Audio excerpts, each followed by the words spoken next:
Dạ, có cho rồi lại một chị tao à. Cô chị tao cái gì lấy thế nào? Đã cho ta tao khó xíu lưu lì. Cô giờ nông thái à. Đúng thôi, con lo. Cô tới xa tiền chạy các chị tôi là nó. Tôi họ có bố bó ai tia.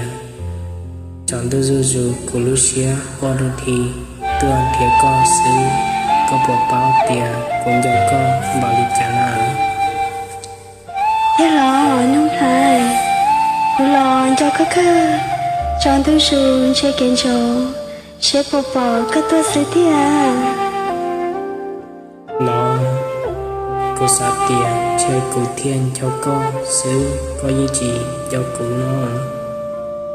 Do họ hãy đã chỉ lý cơ ấy các tôi ý lấy xứ lo cho họ nên tôi cho lên là Cụ tua ý lên xưa các tôi ý lấy xứ đã thì chỉ ta linh đạo cơ nhớ đế đã cho nó để có chuyện chạy lo